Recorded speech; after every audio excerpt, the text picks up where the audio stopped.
to the first episode of the Tee It Up podcast. In today's episode, I'm going to cover the first week of the regular season and tell you what I liked and what I didn't. Then weigh on some opinions, and then lastly, we're going to go over the leading stats. Let's start with the first game of the season, the Golden State Warriors versus the Los Angeles Lakers.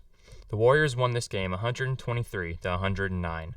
Curry just did whatever he wanted to the Lakers with 33 points, 7 assists, and 6 rebounds. It didn't matter what the Lakers threw at Steph, the only person that could stop him was himself. Andrew Wiggins had a smooth 20 points, 4 assists, and 6 rebounds. I've come to expect 20, 15 average from Wiggins. Klay had 18 points, 3 assists, and 2 rebounds, but only played 20 minutes. So given how little he played, I'd say he did pretty good. It is slightly concerning to see that the Warriors are still kind of babying Klay, but I'd rather play it safe than sorry, and I'm glad they're doing that. James Wiseman had 8 points and 7 rebounds. While I understand that he played against Anthony Davis, I did expect more than 8 points and 7 rebounds, especially from a player of his caliber. The Warriors really need someone that can go get boards. As we saw in the finals, that was kind of an issue, but they got away with it. I hope that he can pick it up as the season progresses. If he can't, I think the Warriors should look for an actual center. Overall, for the Warriors, I did expect them to wipe the floor with the Lakers, especially given that the Lakers didn't even make it to the playoffs last year. But it was nice to see a little fight from LA. As for the Lakers, LeBron James had 31 points, 14 rebounds, and 8 assists. These are numbers we've come to expect from LeBron, but it still is impressive to see him doing this in year 20. I don't expect more or less from LeBron, as he's pretty consistent in giving most teams at least 30 points when he's healthy. Russell Westbrick had 19 points, 3 assists, and 11 rebounds. I'll get more into him later. Anthony Davis had 27 points, 6 rebounds, 4 steals, and 2 blocks. This was a pretty good game for AD, and as their center-ish figure, I think he needs to rack up some more boards. But we also have to keep in mind Westbrook and LeBron always crash for rebounds. Hopefully AD can stay healthy this season. It's always fun to watch him play. The Lakers were simply outmatched this game, though, as their 77-point contribution from their big three wasn't enough to pull away a win. The Lakers should have made more moves this offseason. What they really need is shot makers on the floor, and the lack of this is killing them. Now, some people can argue that Austin Reeves is that shooter, but he's way too inconsistent and should be playing a lot better given how long he's been playing basketball. Next is the Philadelphia 76ers versus the Boston Celtics. The Celtics beat the Sixers 126-117. Jason Tatum had 35 points, 12 rebounds, and 4 assists. It was nice watching Tatum get back into his normal play, as during the finals last season he was struggling. Tatum really got to his bag in the second half where he scored 19 points. Jaylen Brown also had 35 points, but with 3 rebounds, 2 assists, and 2 steals. Brown got active in the beginning of the game with 18 points. Overall, for the Celtics, there's not really much to touch on. Jason Tatum and Jaylen Brown pulled their weight, which usually equates to a win most of the time. As for the Sixers, James Harden had 35 points, 7 assists, and 8 rebounds. We got to see a glimpse of prime Harden last night, and many of the fans are saying Harden is back, but I'm just going to sit back and wait. But hopefully for the Sixers, he shook off any of the inconsistencies he had last season. Joel Embiid had 26 points, 15 rebounds, 5 assists, and 6 turnovers. Minus the turnovers, from just like an objective fan perspective, he did pretty good. But from knowing basketball, I'd say he did pretty bad. The whole point of the Sixers basing their whole team is on Embiid is that he has to deliver every night, and especially when you're being guarded by Al Horford. Now, you can't play perfect every game. That's impossible. But if I was Embiid, I would be looking at the Celtics and every other team as a chance to dominate. The size difference between Embiid and Al Horford is really noticeable, and Embiid is undoubtedly the better player. I'm not saying that Al Horford is a scrub, but calling him a true center would just be stupid. Tyrese Maxey contributed 21 points, and Tobias Harris pitched in 18 more. And I'm just going to flat out say how I feel here. The Sixers only lost this game because Embiid didn't really play like a normal self. If Embiid played a normal game for him, the Sixers would have won. Everyone else on the roster played a pretty average game, but Embiid's scoring capabilities were needed tonight. The next game I'm going to cover is the Chicago Bulls versus the Miami Heat. The Bulls came back to win this game 116-108. DeMar DeRozan took over the game with 37 points, 9 rebounds, and 6 assists. There's a reason why DeRozan is one of the best closers in the league, going a 19-point burner in the third. Nikola Vucevic was a monster on the glass with 17 rebounds, 15 points, and 3 blocks. Hopefully he can keep up this good performance. The main problem I have with Vooch is his inconsistency. I feel like he's very capable of getting a minimum of 15 points and 10 rebounds, but he's been in the league for 11 years, and he does average a double-double, but just some nights he's really good and other ones he's really bad. I don't feel like he really has a decent game. It's just good or bad. Ayo Dosunmu had 17 points, 6 rebounds, 4 assists, and 2 steals. I like what I see out of Dosunmu. Last season he played pretty good, so I'm glad he's giving a chance to shine. I do remember watching March Madness a few years ago, and I just got pissed watching him force stupid shots. But it's looking like he's kind of worked those out of his game, or he's figured out a way to make those consistent. As for the Heat, they started off hot, but couldn't keep up with the Bulls for the rest of the game. With 18 turnovers as a team, it's hard to really get into a rhythm. Jimmy Butler had 24 points with 16 free throw attempts. To say the most, Butler was pretty aggressive, but at the same time, he didn't really make most of those shots where he wasn't fouled. Bam Adebayo played horrible, going 5 for 15 with 5 turnovers. Tyler Hero had 23 points with 16 of those in the first half of the game. I feel that once he gets used for being a solidified starter, he'll do a bit better. He's definitely an offensive-oriented guard, so getting him going, especially from 3, is really important for Miami. Miami's defense looked okay. I mean, no one can really stop DeMar, so I'm not going to say anything about that. But they did limit the Bulls to 32 points in the paint, making them shoot most of their shots. But one concerning thing is that the Bulls struggled last season against the Heat, even with LaVine. I don't think there needs to be any concern for Miami, because it was literally the first game of the season. So I think they'll be fine. Next is the really first massacre of the season, in my opinion. The New Orleans Pelicans beat the brakes off the Brooklyn Nets 130-108. Zion Williamson, Brandon Ingram, and CJ McCollum pulled out all the stunts to lead the Pelicans to a massive win. Zion had 25 points, 9 rebounds, 3 assists, and an impressive 4 steals. Ingram had 28 points, 7 rebounds, and 5 assists. CJ contributed with 21 points, 6 assists, and 4 rebounds. Jonas Valanciunas cleaned up the glass with 15 points and 13 rebounds. The Pelicans pretty much just steamrolled the Nets, getting a 20-point lead after the first 3 quarters. And to say it pretty short and simple, the Pelicans simply played great team basketball, and I feel the Nets are not a team that thrives through all 14 players on their roster. Their success really rests on the shoulders of Kevin Durant, Kyrie Irving, and unfortunately now Ben Simmons. KD had 32 points, 3 rebounds, 2 assists, and a monstrous 4 blocks. KD played exactly how he should have. Just like LeBron, we expect KD to drop at least 30 points and contest shots on defense due to his length and athleticism. The Nets' loss wasn't on KD this game. Nick Claxton had 13 points, 10 rebounds, and 2 blocks. These are the only 2 players besides Patty Mills who had 16 points that I can positively speak on. Kyrie hooped like a bench player tonight with starter minutes with a disappointing 15 points on 6 for 19 shooting and 5 assists. When you build a team like how Sean Marks did, you have to have your 3 powerhouses play good. You can't spend all of your money in one spot and then that not turn out good.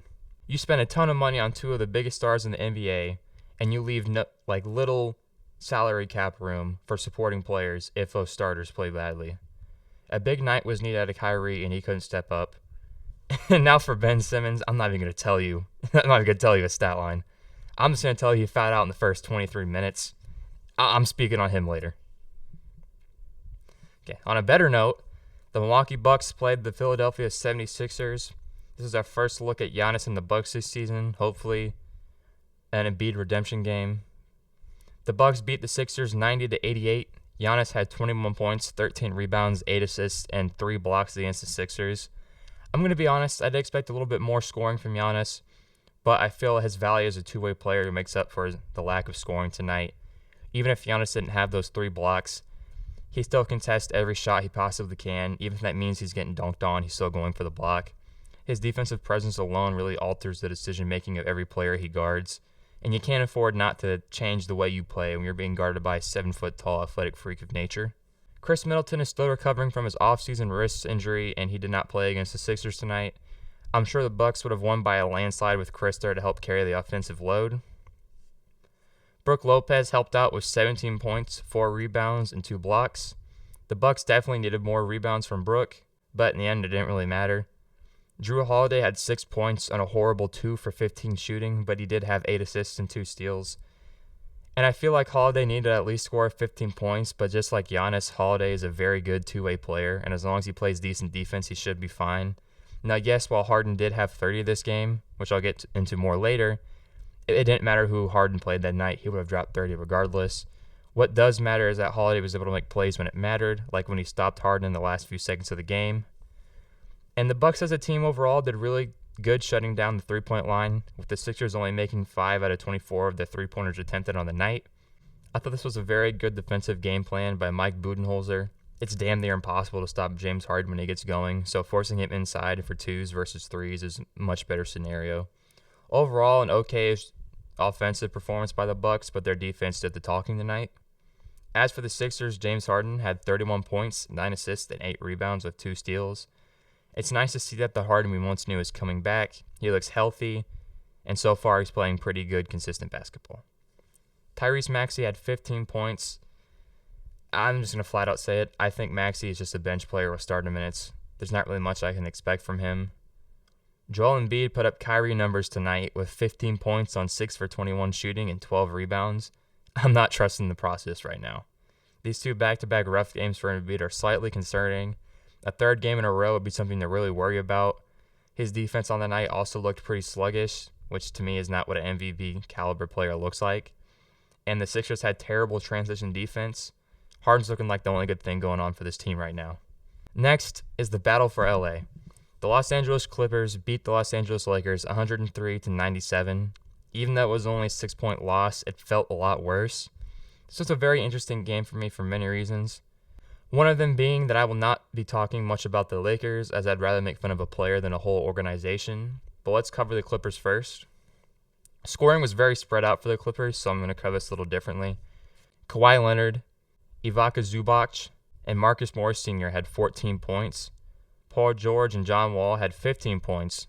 Luke Kennard had 11. PG and Zubac led the team in rebounds, with Paul George's 10 and Zubac's 17 boards. Reggie Jackson and PG both had 4 assists. PG and Zubac were the only 2 players to play over 30 minutes the whole game, and the majority of the other guys played within the 25-minute range with an exception of 3 players. This really was a team effort for the Clippers and an odd game to look at stat-wise. For the Lakers, Lonnie Walker IV had a breakout game tonight with 26 points, 3 rebounds and assists, and 2 steals. I didn't see this coming from him, but Lonnie is one of those players that is fun to watch when he gets in rhythm. He plays with great energy and tempo when given the chance to shine. Anthony Davis had 25 points, 8 rebounds, and 2 steals. To me, this is a pretty average game for AD after the whole AD stands for always damaged stage of his career. LeBron had 20 points, 10 rebounds, 6 assists, and 2 blocks. Like I said earlier, we expect a minimum of 30 from LeBron, but it does suck watching LeBron shoot 2 from 8 from 3. I understand that when you get older, you can't keep banging around the post the whole game, and you can't take hits like you used to, but just throwing up 3s isn't the way to pull your team out of a slump. I'm not even going to speak on Russell Westbrick for this game. I'm going to get more into him later. The Lakers played like crap, and I'm honestly surprised they even made it to 97 points. The last game I'm going to cover is one of my favorite types of games to watch. The Portland Trail Blazers edge out a win over the Phoenix Suns in overtime 113-111. This by far was the best game of the week to me. I love watching down-to-the-wire games. It's one of my favorite things about basketball, and there's no feeling like playing in one or watching one. Devin Booker had 33 points, 5 rebounds, and 3 assists. Booker pretty much picked apart the Blazers' zone defense and got to his spots with ease. DeAndre Ayton had 26 points, 6 rebounds, and 3 assists. Chris Paul had 10 points, 4 rebounds, 12 assists, and 5 steals. I mean, the point guard was on full display tonight. Some people can be mad that he only had 10 points. That's not his role. His role as a veteran player is to do exactly what he's doing now. Dish the ball, coach his teammates on the court, and run the offense. I think he did exactly that tonight. I don't think anyone on the Suns is to blame for the loss tonight, except maybe the bench who didn't do a damn thing. For a team that Monty Williams supposedly said he didn't talk to the whole offseason after losing to the Mavs, I feel they did pretty good tonight. I don't know what amends were made between the players and him, but the Suns went out and competed tonight. As for the Blazers, Damian Lillard is him, with 41 points, 7 rebounds, and 3 assists on the night. Dame only played 29 games last season, so it was good to see him come back like he had never left. I was surprised to see Dame pass up the game-winning shot, though. I feel like that's kind of his trademark with the whole Dame time thing, but I'll get into more of that later. Jusuf Nurkic had 20 points and 17 rebounds. That's a pretty good contribution for a starting center. It's not a superstar. Anthony Simmons had 16 points, with the last 2 coming from his game-winning baby hook in overtime. The Blazers fought pretty hard against the Suns, getting their first lead in just the fourth quarter, and they took it all in overtime. Next up after the short break is How It Is, a segment where I tell you exactly how I feel.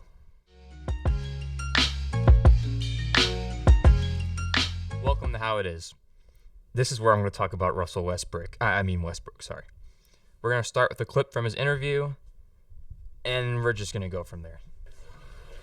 How about you personally? How would you assess your game tonight? Solid. Played hard. That's all you can ask for. Move on to the next one. How the hell do you shoot 0 for 11? Like, damn, that's horrible. And then you completely ignore the question that was asked, and you said you gave your best effort? Are you hearing yourself? There's guys on the bench like Scottie Pippen Jr. who are just sitting, watching, waiting for a chance to play the game, and they're watching you go 0 for 11. I don't know what they're doing in practice, but if they're making a jump shot, they should at least be given a chance. I don't understand what the coaches are doing in LA or if Braun's running the team. Whoever's calling the shots is an idiot, though. Russ would have been off my team after last season. Hell, if I was Russ, I would have retired after that poor excuse of a season he had last year. Russ, don't hurt your legacy more. Retire. Hopefully everyone forgets about how bad you played at the end of your career, and you will go down in history as a high-caliber, very athletic point guard and go into the Hall of Fame. I honestly feel like overall his career, he's been a pretty good, reliable player, but what really sucks to me is that he's just playing like crap now, and a lot of people are forgetting what he's capable of and what he used to be able to do. Next up is another bricklayer, Ben Simmons. This clip comes from First Take. Let's get into it. But my God, Ben Simmons was awful last night too. No factor whatsoever. Plagued by foul trouble to some degree. Didn't seem ready to go, okay? And only attempted 1 shot in the first 3 quarters, which also didn't help matters at all. You don't have to shoot jump shots, but damn, you're supposed to be a playmaker. You weren't doing that. So I just think that all around, it was a relatively bad night for the Brooklyn Nets, but it's just opening season, and I'm thinking forward. All right. I couldn't agree more. Ben isn't on the net to shoot jump shots. It's just simple how it is. There's guys like KD, Kyrie, and Joe Harris that's their job. You clearly weren't capable of shooting before, and especially after the whole mental health thing, you're not ready to shoot now, even though you said you were. All you got to do is just attack the rim. Beat the defense, get to the rim. You're how tall? 6'10", playing point guard? Just get to the damn rim. Hopefully at the bare minimum you worked on your free throws this offseason. On the Nets, you're not going to play where you want to defend. You're going to have to guard guys like Zion and Giannis because we know KD can't. I can't say much about your defense because I've only seen 1 game. But seriously, fouling out in 23 minutes with one of those coming from a bad screen because your positioning was worse? Please attack the basket more. I can't believe we have guys like you in the NBA. And then we have players like DeMarcus Cousins who are out of the league who can't get on a team. I'll never understand that. If you're that big and you have this much opportunity, the fact you're still in the NBA after all of the junk you've pulled is crazy to me. On to a good note, actually. I originally wrote the script for the episode yesterday on October 22nd, and now it's the next day, October 23rd, but so much happened overnight, I really got to talk about it. Embiid finally decided to show up. Embiid dropped 40 points, 13 rebounds, and 2 blocks in a loss against the Spurs, 144-105. Now, even though they did get blown out, I was still pretty happy to see Embiid got back into his element yesterday. But let's make playing like an MVP level something normal, like it was before. Just like how the Nets lost to the Pelicans, that's the same reason why the Sixers lost to the Spurs. Harden didn't show up. And it's not like he didn't get the ball either. He shot 18 times and only made 4 shots. Just a poor performance, and now Philly's 0 for 3. Now it's time to be a little bit concerned if you're Philadelphia. Now we're going to take this to the Nuggets. Nikola Jokic pulled off a triple-double in the win against the Thunder, 122-117. The Joker had 19 points, 16 rebounds, and 3 assists. I mean, just damn. Now, moving to the forwards of the league, we had 3 40-point games last night. Giannis had 44 points and 12 rebounds in a win against the Rockets, 125-120. I like to see Giannis playing more aggressively. He was also very efficient last night. with an 81% field goal percentage. A pattern I've come to see from all of Giannis's high-scoring games is that he has an unusually high field goal percentage. And it's not like he's hogging the ball and taking 40 shots. He's just getting to his spots with ease. Next, we have another 40 piece from Jason Tatum. Tatum dropped 40 points and 8 rebounds in a win against the Magic at 126-120. Tatum shot 14 for 21. This is still pretty impressive for Tatum, and I feel like it's just another day in the office for him, honestly. This last 40 bomb comes from Paul George. PG had 40 points, 6 rebounds, and 6 assists in a narrow win over the Kings, 111-109. PG shot 16 from 31 from the field. Next, a few of the guards got 30 overnight. Luka Doncic dropped 32 points, 7 rebounds, 10 assists, 2 steals, and 2 blocks in a massive win over the Grizzlies, 137-96. Luka shot 12 for 23. Next is Donovan Mitchell with 32 points, 9 rebounds, and 8 assists in a landslide win against the Bulls, 128-96. Donovan shot 10 for 19. Earlier in the week, in a loss against the Raptors, he had 31 points, 9 assists, and 2 steals. I'd say Donovan's been playing some pretty good basketball this season. It seems like the extreme change from the Jazz to the Cavaliers doesn't really bother him much. The last big game was from De'Aaron Fox, who had 36 points, 5 rebounds, and 4 assists in the loss against the Clippers. Fox shot 15 for 23. Overall, I was really surprised to see how many players went off last night, but to me that just means that NBA basketball is back.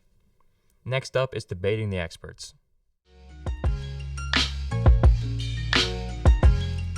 Welcome to Debating the Experts, where I do exactly what you think it is. Today's clip comes from the NBA Today show. They're my pick to win the title. But there's still something that you believe is at stake for them? Yeah, I mean, the clock is kind of ticking on this team in a way that might be sneaking up on people. I don't mean to be dramatic about it. It's not ticking that fast, but Chris Middleton, Drew Holiday, these guys are 30 or on the other side of 30. Brooke Lopez is older. The team around Giannis is getting older. They've traded a lot of picks. If they don't win it this year or make a finals run this year, it just gets harder and harder every year. Like, there's a lot at stake for Giannis, both historically and for his team this season. Well, they're not starting off the year completely healthy either. Yeah, Chris Middleton is out, and Pat Connaughton is out. It's a big part of their team. Yeah, and this is kind of like what Zach was saying. This is kind of a low-key, important year for the Bucks because they're. I'm just gonna stop it there. I don't necessarily agree that the Bucks have something at stake if they don't win the finals this season. Sure, Giannis' support crew is getting older, but that's like saying the Warriors have something at stake if they don't win a ring this season because Klay and Draymond are getting old. You might as well say every team that isn't a contender is in trouble. Over time, moves will be made. Giannis is one of those players that you build around. It's not hard to do that. Give him some shooters and a center who can rebound and play decent defense. I mean, come on. And no disrespect to these players I'm about to mention, but we're talking about guys like Brooke Lopez and Chris Middleton. Sure, they're pretty good at basketball, but they're nothing crazy. Every team in every generation has NBA players like them. After this is the last segment of today's episode's Stat Leaders.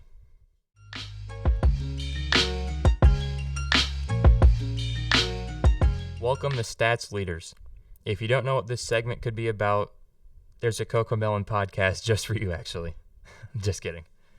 Ja Morant leads the pack for the highest points per game with 41.5 points averaged. Rudy Gobert averages the most rebounds per game with 19.5 rebounds.